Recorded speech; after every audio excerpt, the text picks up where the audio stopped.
नमस्कार दोस्तों, मैं डॉक्टर सुप्रता और आज इस वीडियो में आप लोगों को विनोजेनिक इरेक्टाइल डिस्फंक्शन के बारे में बताने वाला हूं और उसकी दो टॉप होम्योपैथिक मेडिसिन जो कि विनोजेनिक इरेक्टाइल डिस्फंक्शन जैसी कंडीशन में बहुत ही बढ़िया फायदा करती है, उसका नाम भी मैं आप लोगों को इस वीडियो में बताने वाला हूं। तो बने रहे अंत तक इस वीडियो के साथ। तो दोस्तों, विनोजेनिक इरेक्टाइल डिस्फंक्शन में क्या होता है कि हमारा लिंग के अंदर दो तरह की ब्लड होती है। एक तरफ से लिंग के अंदर ऑक्सीजनेटेड ब्लड लिंग का अंदर आता है और दूसरी ओर से डीऑक्सीजनेटेड ब्लड लिंग का अंदर से बाहर चला जाता है। तो ये जो लिंग के अंदर ब्लड लाने का काम करती है वो आर्टरीज करती है, जिसे हम लोग पेनाइल आर्टरीज बोलते हैं। जब आप उत्तेजित होते हो सेक्स करने के लिए, आप स्टिमुलेटेड होते हो सेक्स करने के लिए, तो इससे क्या होता है कि आपका पेनाइल आर्टरीज के जरिए लिंग के अंदर एक साथ बहुत ज्यादा मात्रा में ब्लड अंदर आ जाती है। अब हमारे लिंग के अंदर कुछ वेन्स है जो कि एक डोर का काम करती है, एक दरवाजे का काम करती है। जैसे ही लिंग के अंदर भरपूर मात्रा में ब्लड आ गया तो ये जो वेन्स है ये उसको ब्लॉक कर देती है, ये बंद कर देती है। जस्ट लाइक डोर दरवाजे की तरह काम करती है, ताकि जो ऑक्सीजनेटेड ब्लड हमारा लिंग का अंदर जा रहा है वो कम मात्रा में वापस आए, ज्यादा मात्रा में वापस ना आ सके। और जैसे ही ये ब्लड लिंग के अंदर से बाहर की तरफ आ जाता है तो हमारा लिंग में जो है कड़कपन कम होना स्टार्ट हो जाता है। और विनोजेनिक इरेक्टाइल डिस्फंक्शन की प्रॉब्लम में यही चीज होता है। और ये जो विनोजेनिक इरेक्टाइल डिस्फंक्शन का पेशेंट है, ऐसा नहीं कि इसका लिंग के अंदर बिल्कुल तनाव नहीं आता है, इसका लिंग के अंदर तनाव आता है, लेकिन जैसे ही तनाव आता है वो धीरे धीरे जो है कम होना स्टार्ट हो जाता है। इसका पेशेंट का हमेशा यही कंप्लेंट रहता है कि हमारा लिंग के अंदर तनाव तो आता है डॉक्टर साहब, लेकिन जैसे ही हम थोड़ा पोजीशन चेंज करते हैं या फिर कंडम पहनते हैं या फिर हमारा मूड थोड़ा सा स्विंग होता है तो हमारा इरेक्शन जो है गिरना स्टार्ट हो जाता है। और इसी को कहते हैं विनोजेनिक इरेक्टाइल डिस्फंक्शन।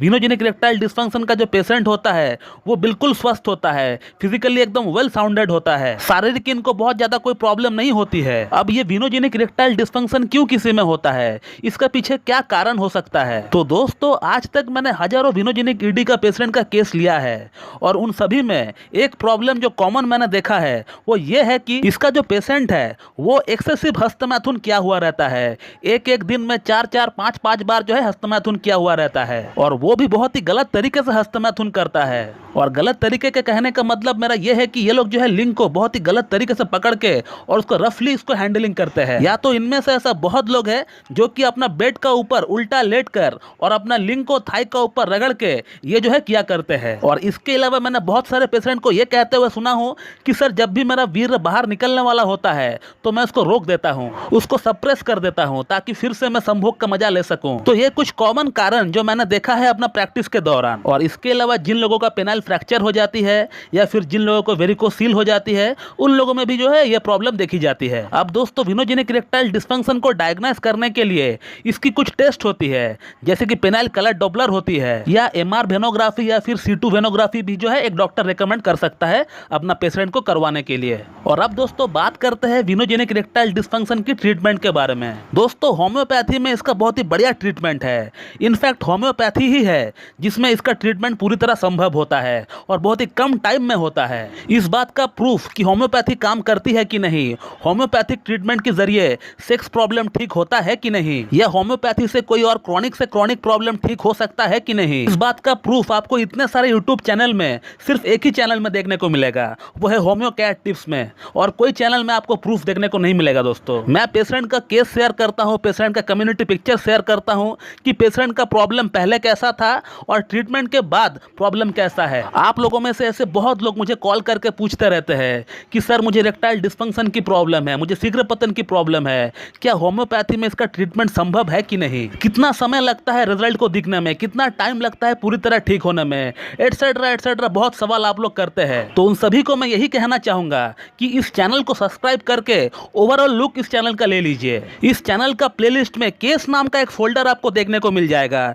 कम्युनिटी में तो मैं हर दिन पिक्चर्स डालते ही रहता हूं पेशेंट का, वो भी आपको देखने को मिल जाएगा। केस नाम का फोल्डर में विजिट करके वहां का कुछ वीडियोस अगर आप उठाकर देख लेंगे तो आपका सभी सवालों का जवाब आपको वहीं पर मिल जाएगा कि होम्योपैथी काम करता है कि नहीं, बल्कि आपको यह पता चल जाएगा कि होम्योपैथी कितना अच्छा काम करता है as compared to other pathies. अब दोस्तों, आप लोगों का ज्यादा टाइम ना लेते हुए मैं उन दो होम्योपैथिक मेडिसिन का नाम मैं आप लोगों को बताना चाहूंगा जो कि विनोजेनिक इरेक्टाइल डिस्फंक्शन में बहुत ही बढ़िया काम करती है। एक मेडिसिन का नाम है एग्नेस कैस्टस 30 और दूसरी वाली मेडिसिन का नाम है नुफुरलुटिया मदर टिंचर। आपको एग्नेस कैस्टस 30 का 2 बूंद सुबह, 2 बूंद दोपहर, 2 बूंद शाम को लेना है। और नुफुरलुटिया मदर टिंचर का 15-15 बूंद लीजिए, सुबह, दोपहर और शाम लीजिए, और हाफ कप या फिर 1 कप नॉर्मल वाटर में मिलाकर लीजिए। आप इन 2 दवाओं को 1 महीना कम से कम इस्तेमाल करें, उसके बाद खुद आप एनालाइज करिए। आपको मेरे ख्याल से कम 70 to 80% रिजल्ट इन्हीं 2 मेडिसिन से मिल जाएगा। और इनकेस अगर आपको इन 2 मेडिसिन से फायदा नहीं होता है तो इसका मतलब ये बिल्कुल भी नहीं कि होम्योपैथी काम नहीं करता है या वो डॉक्टर जिसने ये 2 मेडिसिन बताया है वो बेकार है, क्योंकि होम्योपैथी में लक्षण के अकॉर्डिंग ट्रीटमेंट की जाती है। अगर आपको इन 2 मेडिसिन से फायदा नहीं हो रहा है, जनरल मेडिसिन से फायदा नहीं हो रहा है, तो आपको किसी एक अच्छी क्लासिकल एमडी होम्योपैथ से मीट करके ट्रीटमेंट लेना होगा। वो डॉक्टर आपका एक पूरा थॉरोली केस टेकिंग करेंगे और केस टेकिंग के अकॉर्डिंग जो मेडिसिन वो आपको बताएंगे वो मेडिसिन से आपको 101% फायदा हो जाएगा। तो दोस्तों ये था एक short video about venogenic erectile dysfunction, और मैं उम्मीद करता हूं कि आप लोगों को मेरा ये वीडियो पसंद आएगी और मेरा ये जो वीडियो है आप लोगों के लिए लाभकारी साबित होगी। तो दोस्तों मैं इस वीडियो को यहीं पे एंड करता हूं। So thank you very much and have a good day.